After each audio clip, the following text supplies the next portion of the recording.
Le dispositif Oasis, c'est un dispositif d'orientation et d'accompagnement vers le secteur du social et du médico-social pour des personnes en situation de handicap.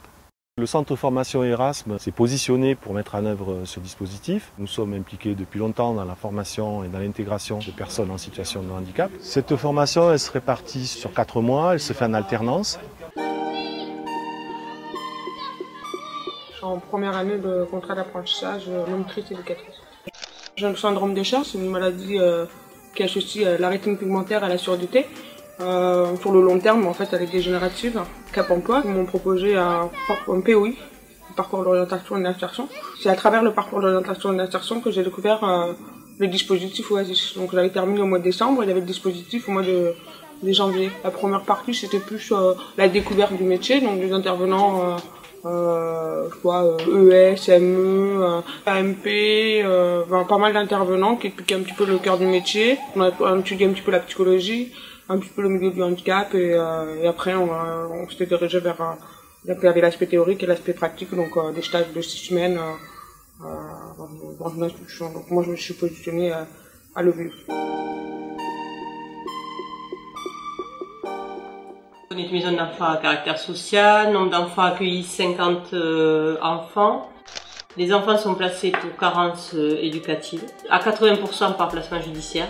On a 52 salariés, 43 ou 44 équivalents temps plein pour encadrer les enfants. Sarah est venue faire 1 mois ou 2 mois de stage la première fois. Et ensuite, il m'a demandé si j'étais d'accord pour faire un contrat d'apprentissage. Comme ça s'était bien passé avec Sarah et qu'elle s'était bien intégrée, on a fait un contrat d'apprentissage en septembre. La préformation est indispensable parce qu'il y a des fois un grand écart entre désir et réalité, entre ce qui est faisable et ce qui ne l'est pas.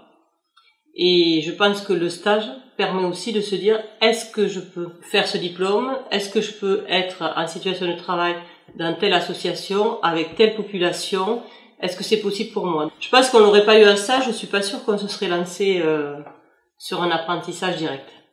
Dans un premier temps, ils nous ont fait découvrir la multitude de métiers qui existent dans le social et le médico-social, ce qui nous a permis aussi de se positionner pour savoir quel métier on voulait pratiquer.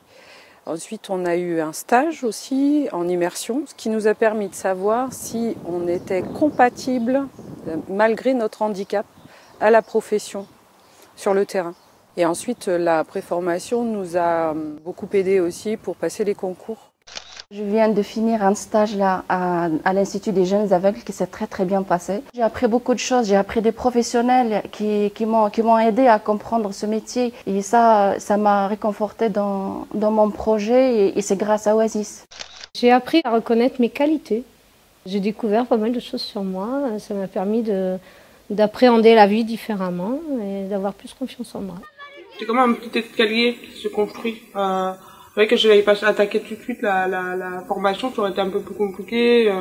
Et le fait d'intégrer le dispositif, c'est quelque chose de constructif. Et du coup, c'est comme un fil conducteur pour ensuite attaquer le contrat d'apprentissage ou une formation initiale. Mais ça permet de conforter le choix du métier. Ça permet aussi de dire jusqu'à où on est capable d'aller par rapport à son handicap. L'idée, c'est qu'il y ait un encouragement à un accueil de qualité sur le lieu de stage, puisqu'il y a un réel enjeu à consolider ce projet professionnel, à le valider aussi, et aussi à anticiper pour la suite, puisque là, le dispositif Oasis, c'est l'amorce d'une trajectoire qui s'inscrit dans une temporalité à long terme, puisqu'après, il va falloir faire une formation, et après cette formation aussi, après, bien entendu, accéder à l'emploi.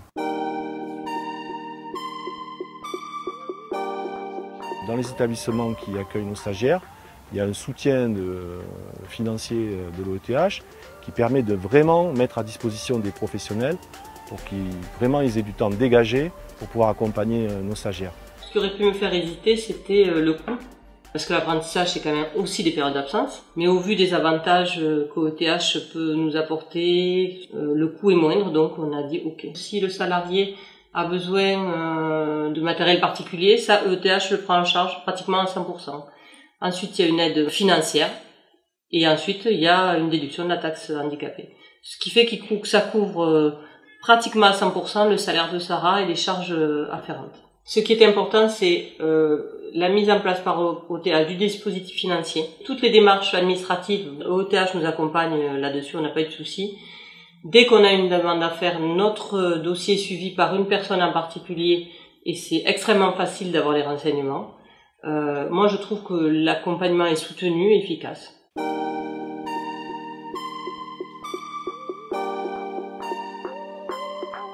Le fait que je sois malentendante et malvoyante, en fait, les enfants ont aussi un regard bienveillant vers moi. Je pense que c'est une autre façon de travailler aussi et ça les apporte aussi à ces enfants. Je me rends compte que en faisant mes stages, qu'il n'y a pas énormément de personnes avec la qualification de travailleur handicapé dans le milieu médico-social et social. Mais j'aimerais bien changer les mœurs et le regard qu'on a vis-à-vis de ces personnes-là. On n'est pas si différents que ça. Finalement, on peut travailler ensemble et finalement, c'est possible. Quand elle est arrivée sur le stage, elle est allée sur un groupe d'adolescents. Et étonnamment, les adolescents l'ont très bien accueillie. Elle a pu parler de son handicap naturellement. Et ils ont même été très prévenants avec elle, très à l'écoute. Ils l'ont jamais bousculée, ils lui ont jamais mal parlé. Il y avait quelque chose d'un respect. Et moi, je trouvais que c'était aussi travailler la différence de l'autre. C'est un bel exemple qu'on montre aussi à nos salariés, quand même. C'est faire entrer la différence dans une institution. Parce qu'on a l'habitude de travailler avec la différence, mais sur les usagers, pas sur les salariés. Ça permet des fois de calmer les tensions dans les équipes. Quand quelqu'un est différent, on peut se poser la question de savoir aussi si nos ennuis sont vraiment si importants. Quand je vois l'expérience de Sarah, le dispositif Oasis montre là sa réelle utilité. Le soutien de l'OETH concernant la mise en œuvre du contrat d'apprentissage prend tout son sens. Le retour des employeurs et des équipes éducatives démontre que ce dispositif est une réelle garantie pour intégrer par la suite ces métiers-là. L'exemple de Sarah est l'illustration même de l'intérêt de ce dispositif, de sa nécessité et de la qualité des résultats qu'il peut occasionner. C'est gagnant-gagnant, quoi, à la fois pour les employeurs et pour les stagiaires qui vont exercer chez eux.